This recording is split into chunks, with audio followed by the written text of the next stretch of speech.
Aizorren bozeramailea, eta ni hain zuzen ere honetan nago, nire mutil laguna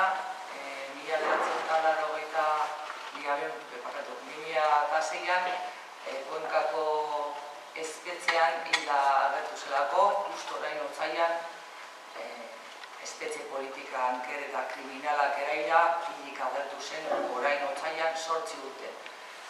Bereziki gogoratu nahi dut Arkaitz Leon, politika anker eta kriminal berberak edo txarragoak oraindik, beraiek ere badakite eta areagotu dute, badakite zer egiten dugun mina. Eta politika berberak, politika kriminal honek eraman digu beste herritar bat, Eloroko, eta Arkaitz Leon, orduan, bai gogoratu nahi nuen, eta argi geldi dadila, eta denok dakigunez, guri ez digute kontatu behar argi dagoela, estatuen violentzia gaur egun segitzen duela, gaur gaurkoz mantentzen duela bere estrategia represiboa, eta hor daukagula, ezta? Zergatik hasi ginen, igual gu elkartzen, ez? Zergatik erabaki genuen fundazio bat egitea. Urtetan eta markadatan entzunez, besteen eta etak eragindako mina eta etak eragindako biktimen sufrimendua eta ikusita denbora guztian alde bakarreko errelato partziala, interesatua, alderdikeriaz beteta, estatuei begira, helburu zehatz batzuk izan da, beraiek giza eskubideen inguruan hitz egiten dutenean, guretzat giza eskubide horiek, ez dugu benetan uste horiek oinarritzat hartzen dituztenik, ezta? Eta hori ikusita, pentsatu genuen, zela momentua hasteko gube biltzen. Eta hasi ginen biltzen batez ere estatuek erabilitako estrategia represibo honetan hildakoen familiar batzuk, ezta? Bizkaia nekatuta entzunez, ez soilik beraiek bizi izandakoa eta beraien historia, baizik eta hasia ziren kontatzen zein zen gure historia, zein zen gure bizitza, zein zen gure familiarren bizipenak. Nortzu ziren, nortzu ginen gu, zer pentsatzen genuen, eta nolakoa ginen. Eta orduan pentsatu genuen nahikoa zela, eta gure bizitza, eta gu kontatu eta bizi izan duguna, gu kontatu beharko genukeela, eta ez beste inor. Eta ez genukela onartuko, beste inoren sufrimendoren ikirakaz gairik. Gu badakigula zer den sufritzen, badakigula zer den familiar bat galtzea, edo torturatu esatea, edo zauritu esatea, eta ozen eta arro ekarri nahi ditugu gure familiarren izenak eta aurpegiak, eta hain zuzen ere gure helburu nagusia da gatazka honi begira, gatazka politika honi begira irtenbide justu ateratzea. Baina horretarago uste dugu ezinbestekoa dela, mahai gainean jartzea hain zuzen ere errealitate hauek. Egon den tortura. Gaur egun, adibidez, gu forotara joaten garena, antolatzen diren foro ezberdinetara, giza eskubideen inguruan antolatzen diren foro guztietara joaten garenean, egia da, ikusten dela eta suposatzen dela, eta ez duela inor benetan esaten dizuet. Ez du inor zalantzatan jartzen. Hemen mundu guztia daki torturatua izan dela, torturatu dela, tortura sistematikoki erabili izan dela, eta estrategia horren barruan violentzia mota bat izan dela estatuek erabilitakoa. Mundu guztia daki. Gu hasieran ez eginela, zaila egiten zitzaigun, zaila delako joatea eta astea joaten horrelako lekuetara, jakin barik oso ondo zer topatuko duzu. Eta gure harridurarako ikusi genuen hori guztia ez zela kuestionatzen. Guk eramaten genituen gure datu guztia, gure dosio guztia, gure txosten guztiak, eta hori zuen inor zalantzan jartzen tortura asistitzen zen. Guk horrekin esaten genuen, hau ez da telebistan agertzen den, hau ez da kalean entzuten dugun, hau da politikariek esaten dutena, epailek esaten dutena. Egia da, hor, aditzen diren batzuk eta mugitzen diren batzuk, nik galdera momentu batean, geritu nintzen bizkata hain harrituta. Esan niela, ezagu entzuten dutenen, baina ez da esaten gero beste leku batzuketan. Eta iruditzen zaitagu pizka bat egia virtuala dela. Hemen esaten da, komentatzen da, baina gero... esan zidaten idoia lasai, egun batetik bestera ezin da dana aldatu, baina egia da ere adibidez, biktimen inguruan eta egin den Eusko Jaurlaritzak egindako adibidez poliziaren gehiekeriak deitutako txosten horretan, tortura agertzen dela, eta Manuel Carmona bezalakoa edo Josunda Mirena egon direla, beraiek isututa daude. Bazekiten, edo susmatzen zuten, bazegoela zerbait, baina isututa daude. Beldurtu dira dagoenarekin, torturarekin zehazki.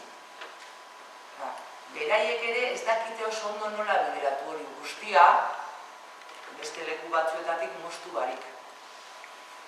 Beraiek ere, benetan esaten dizuet, haiek ikusita zenolako dimentsioa daukan Euskal Herriaren kontra eta Euskal Herritarren kontra erabilikatako tortura, saiatzen ari dira. Egia da ere, ez dizut esango ni ados nagoenik egindako lanarekin, faltan da dana, oraindik egiteke dago dana, baina egia da guri deitzen digutenea zerbait komentatzeko edo zalantza edo pasatzeko edo ez dakizer, ez ere batek horrek asko daki, bai, 10.000 kasu dago Euskal Herrian, hori estrapolatzen baduzu eta eramaten baduzu beste herri batera, Euskal Herri oso txiki da. 10.000 pertsona torturatuak. Ida, itzela. Herri honek sufritu duena eta laia aurrera izatea eta segitzea, itzela da. Ez dakik, batzuetan gugeuk ere kostientia garen herri honek sufritu eta pairatu behar izan duena, ez da? Eta gure helburu horrekin, joaten gara eskatzen diguten leku guztietara, eta egia da ziginela biltzen, pixka baten gu kontzeptuetan ere argitzeko. Nortzu ginen, zer esango genuen, ezta? Eta, karo, hor kontzeptuak ikusten dugu, kontzeptuak desbirtuatu dira, bat. Zer, biktima, askatasuna, bakea, demokrazia, guri zoie guztiek arraro edo ez dakit ematen digute belarrira, baina ez oso modu honean. Erabili izan direlako azkenengo hamarkadetan modu, gure ustez kontzeptuari kendu zaiola benetako izana zena, edo izen horretan dagoen izana, ez da. Eta, gu ediz biktima horretan, hitzaz hitzaigunez gustatu gehiagik, baina batez ere, segurazki ikusi dugulako, zenolako biktima hitzak eta biktimismoarekin lotu izan diren jarrerak eta erabiliak eta ezagutzen duguna, ez. Eta ez hitzaigun gehiago gustatu, baina, nazio erakundetara joan ginen, aber zenolako definizioak ematen ziren, eta hor bai sentitu ginen erosoago. Hala ere, Euskal Herrikoa garen, eta hemen bizi garen, egia da gu saiatzen garela saiesten biktima hitza gure fundazioan bertan eta hitz egiten dugunean oso eroso sentitzen ez garelako hitz horretan, ez da? Baina, hola da. Eta, hildako familiarekin hasi ginen, zauritutakoak, torturatuak izan genuen hori zela Euskal Herrian monstro bat eta ulertu ditza, monstrua kopurgagatik, kalitate, zerbait esatagatik, eta nola egingo genuke horrekin guztiarekin, ez da. Eta, horrelako aurkeztu ginen, esanez, baginela estatuek azkenengo hamarkadetan erabilitako estrategia represibo horren ondoriez hildako edo asesinatutako familiarra ginela zaurituak eta torturatutakoak hor elkartu ginen fundazio honetan, ez da. Argi eta garbi gelditzeko sufrimenduaz asko dakigula eta violentziak argi eta garbi dagoela eren batek baino gehiago erabil dutela. Eta estatuek onartu beharko dute. Ahalik eta lasterren baldin badago, baina onartu beharko dute beraiek egindako guztia. Eta gure erantzukizuna da arro eta ozen eramatea gure familiaren izenak eta gu dakigun guztia aurrera txostenak eramatea eta leku guztietara eramatea guk bizi izandakoa. Guk bizi izandakoa guk kontatuko dugu eta ez beste inor. Eta horregatik oso garrantzitsua da eta beti esaten dugu gure fundazioak, eragileak, alderdiak oso ondo daude. Eta edozein gauza bultzatzeko aurrera egiteko eta etorkizunari begira eta akordio demokratiko batera itzeko eta irtenbide justoa gatazka politikoan lortzeko ederto ongietorria. Baina gizarteak dauka, zuek daukazu, herritar daukagu erantzukizun hau aurrera dadila. Denok daukagu zer esateko. Hemen denok ginden, eta estatuak onartu beharko duen bezalaze, eta onartu eta egin duelako hasieratik zeintzu ziren bere ekintzak, eta non egiten zuen, eta zer egiten zuen, estatuak onartu beharko duen gaur-gaurkoz mantentzen duen violentzia. Eta ez daukagu besterik, eta hori izango da, hor emango da guretzat zutabea den lehenengo pausa dela aitortza. Aitortza eman beharko da. Osea, hemen argi dagoena denok gundela, baina talka, armatua eta konfrontazio honetan egon direnak berezik izen dira bi alde. Bat eta erakundea, eta beste aldetik estatuak. Baina gero denok gundela. Alderdiak, eragileak, herritarrok. Duan denok, begiratu beharko dugu zer egiten ari ginen hori guztia gertatzen ari zenean, baina zoritzarrez, gaur egun hori guztia gertatzen ari denean ere bai, zer egiten ari gara. Osea, lortu behar dugu lehenengo goza da, heltzea benetan violentzia etetera. Gaur egun, oraindik lortu duguna. Tortura desagertu behar du Euskal Herri honetan. Desagertu. Desagertarazi behar dugu espetxe politika honekin bukatu behar dugu. Osea, dira gauza batzuk lehentasunezkoa direnak. Eta orduan leku guztietara joan behar dugu esatera zer gertatu den herri honetan. Problema barik hau delako gertatu dena. Eta bai, aitortza horrekin, bai ulertzen dugu eta guk fundazioatik ez daukagu inongo problemarik ulertzeko beste jasandako mina. Nola ez? Guk minaz asko dakigu, eta sufrimendoz asko dakigu. Eta uler dezakegu pertsona bat egaltzen duenean familia bat, lagun bat, ez? Sentitzea, sufritzea eta pairatzea hori. Horretan ados gaude. Gero esaten dutenean, parekatu, guk ez dugu parekatu nahi, inondik inora, baina bai, giza urraketa guztietan, kalte ordainak nazio erakunde bezala esaten duten berbera izan behar da. Erreparazioa eman behar da zalantza barik. Eta hemen soilik batzuena ematen da. Beste batzuena oraindik ez da ez da aitortza eman.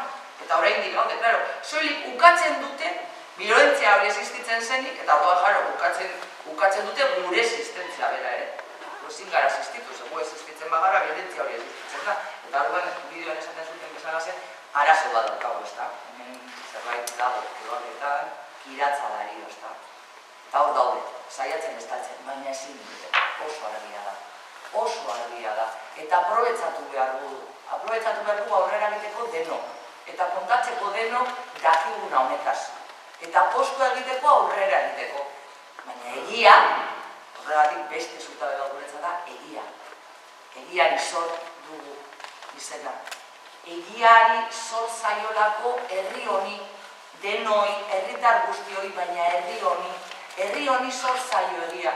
Eta guk ez daukagu inongo problemarik onartzeko guk egindakoa eta guk pasatutakoa. Baina guk gurea guk kontatuko dugu eta ez beste inor. Eta horregatik beti esaten dugu, ikusita beste leku batzuetan zenolako formulak erabili diren, egiaren batzordea doditu dena delakoa, dakigulako eta pentsatzen dugulako leku guztietatik ikasi behar dela, baina gero tokian tokiko ikusiko dugu nola egiten dugun gurea, ezta? Eta egia da badagoela formula bat egiaren batzordea dena, guk horrela hartzen dugu, horrela erabili delako beste hainbat lekutan, eta hor egiten den ahalik eta zabalena esan, giza eskubideen urraketa guztiak geldi dadila islatuta.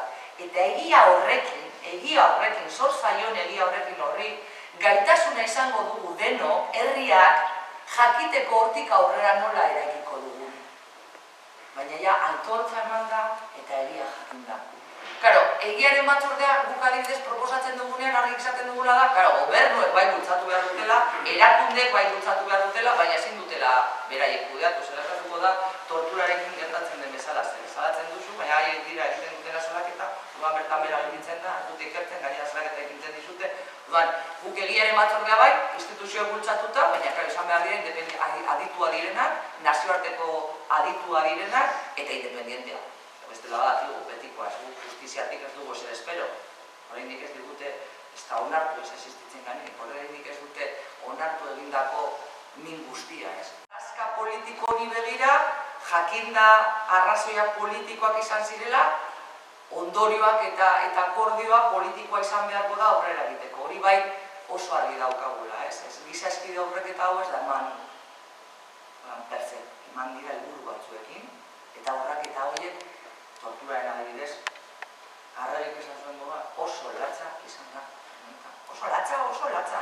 Jasan gaitza. Osea, ez dakit nola jasan izan dugu, nola gai garen aurrera egiteko herri bezala eta gaitasuna izateko oraindik ere alaitasunez bizi izateko. Oraindik ere pairatu dugun guztiarekin, ez da?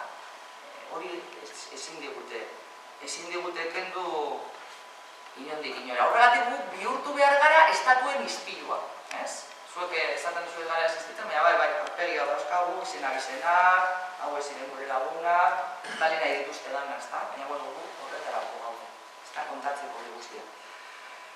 Argi dagoena, irakurketak eta iraganeko irakurketetan ez gara ados jarriko, esan beraiek esan dute gauza gu beste bat, baina, aitortza ematen bada Glintlinen egimena. Egia da hor gisa faktore oso garrantzitsua dela, Glintlinen egimena, elkartu ziren batzuk, eta hor aitortza eman da, batak besteari onartu dio berak pasatutako sufrimendua.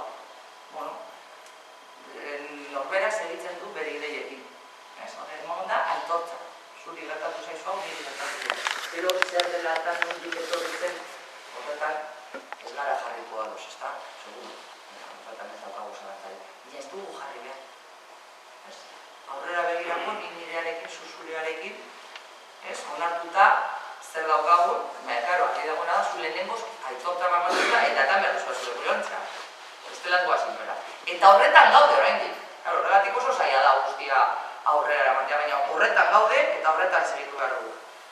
Guk esaten dugunean hori guztia, irtenbidea guretzat, irtenbidea eta horrekin erreparazioa etorriko litzateke. Erreparazioa guk ezin dugu lertu. Erreparazioa erabatekoa hori badatu denok ezinezkoa dela. Hilda daudenak, hilda daude, eta ez dira guantatuko.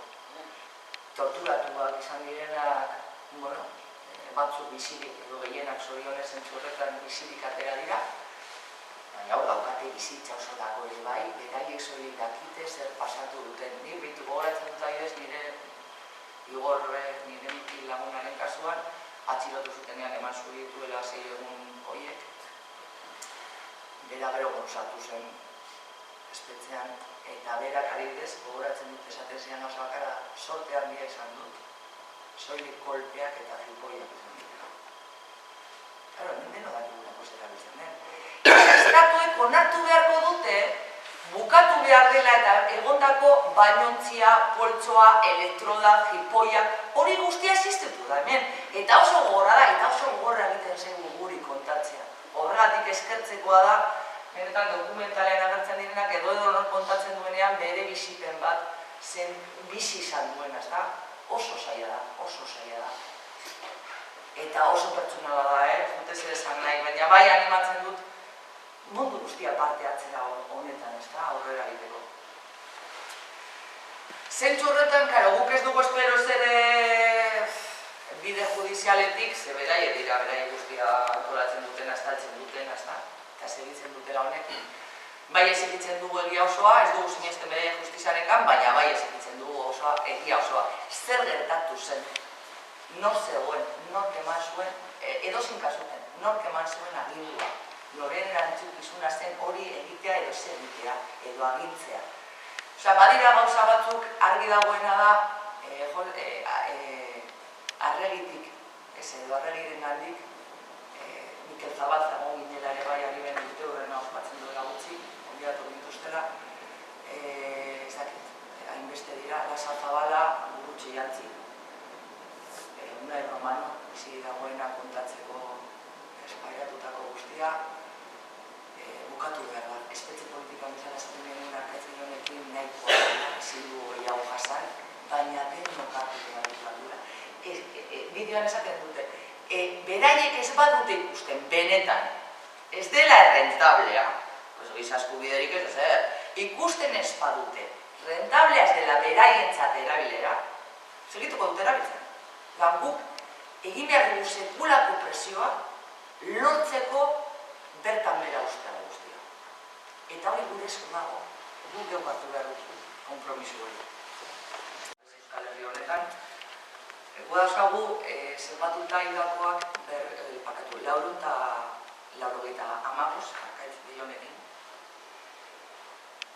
455 hildako estatu polizien eskutik, mobilizazio kontrol, segada, tortura, 93 hildako gerra zikinaren, batallón basko espainol, galek, talde parapolizialek, mertzenarioak, behakizu. 57 arkaitz behion barnez hartuta, espetxe politikaren eraginez. 12 pertsona hilda deportazioan. 4 pertsona bere beruraz beste egin zuten atxiloketa ekidin nahian, 7.000 pertsona espetxeratuak. 50.000 pertsona iaia atxilotuak arrazoi politikoak eraginda. Eta, karo, datuak horrela pizkat, baina gero, sakontzen badu, baina ez dut egingo, baina 50.000 horietatik adibidez, ez? 7.000 espetxeratu, osea, 50.000 atxilotu, baina 7.000 espetxeratu, orduan, 7tik 6 horiekin zer gertatu zen, ustezkoa ziren, akatzak ziren, zer gertatu da, osea, zen edut, ez? Nola izan daiteke horren besteko, ez? Eta gauza batzuk. Eta gero amaia 10.000 pertsona lehen komentatzen dugu, 10.000 pertsona torturatuak. Eta gero horrekin, bai lotu nahi nuke adibidez, Loreak segurazkasun horretan, beraiek erabilitako justiziaren inguruan eta esaten digutenean impunitatea eta zer. Etarekin zerikusia izateagatik, aipatuak eta zigortuak izan diren artean 50.000 urte baino, 50.000 urte baino gehiagoko espetxe zigorra betetzen dute. Aldiz, gal, batallón basko espainoleko pertsonario eta estatuetako funtzionarioek eragindako ekintza polizial errepresiboetatik 500 urtera ez dira llegatzen. 50.000 500. Horietan, hartu behar izan dituztenak derrigorrez, eta ja, beldurgarriena dela ez esatearren beste hitz bat, torturagatik, bete diren espetxe urteak, zer. 40 bat zigor bat egon dira, 27 funtzionari indultua eman zitzaien, batzuk hilabete batzuk sartu dira, eta beste guztiak ez edez. Hori da, esaten dutenean, orokortzen da, baina oso abstraktua da, gure batxotan esaten dut, baina zuen bina, oso abstraktua da, gudatua dauzkagu, da bat ere abstraktua, hau da errealitate bat, ez da abstraktua, honetaz hitz egin dezakegu nahi beste, baina abstraktua esatea, bizipenak testigantza daudenean, ez da abstraktua, kontua da, egin behar diogula aurre hori. Hala ere, gure fundazioan eraikitzeko gaude. Hala ere, ez dugu mendekuan gelditu nahi, ez dugu min horretan gelditu nahi, aurrera begiratu nahi dugu, gure familiarrek horrela nahi zutelako eta gure familiarrela egiten zutelako helburuei begira, ez mendeku batek bidalita edo agindua. Beraiek egiten zuten helburu batzuei begira, eta gu helburu horiei begira horregatik hain zuzen ere guretzat erreparazioa eta izango litzateke irtenbide justua. Akordio demokratikoa non mundu guztiak, eskubide guztiak, zibilak, politikoak, norbanakoak, kolektiboak aurkeztu eta hitz egin daitezke eta jakina gauzagarriak direna. Hori litzateke guretzat irtenbide justua eta erreparazioa.